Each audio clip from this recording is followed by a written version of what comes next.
கர்ணனுக்கு மட்டும் ஏன் அதிக புகழ் தர்மரை விட? அர்ஜுனன் ஒரு நாள் கிருஷ்ணரிடம் கேட்டான். தர்மரை விட கர்ணனையே பெரிய கொடையாளி என்று மக்கள் ஏன் கருதுகிறார்கள்? 2 பேருமே எதையும் இல்லை என்று சொல்லாமல் கொடுப்பவர்கள்தானே. கர்ணனுக்கு மட்டும் ஏன் அதிக புகழ்? சரி, என்னுடன் வா, காட்டுகிறேன் என்று கூறி அர்ஜுனனை அழைத்து கொண்டு சென்றார் கிருஷ்ணர். இருவரும் பிராமணர்களைப் போல வேடமிட்டு கொண்டு தர்மரின் அவைக்கு சென்றார்கள். யாகம் நடத்த சந்தன கட்டைகள் வேண்டும் என்றார்கள். மன்னர் தர்மர் உடனே சந்தன மரங்களை வெட்டி கொண்டு வருமாறு தன் ஆட்களை நாடு முழுவதும் அனுப்பினார். ஆனால் அப்பொழுது மழைக்காலம்.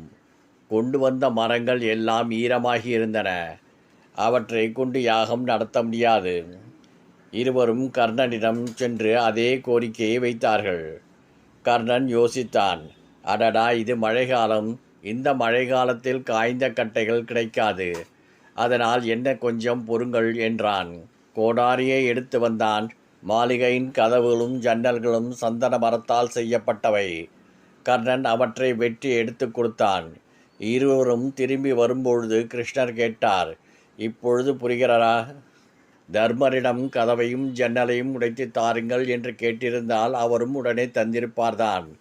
ஆனால் அவர் தானாகவே அவ்வாறு சிந்திக்கவில்லை. நாம் கேட்கவே இல்லை, அவனாகவே யோசித்து செய்தான்.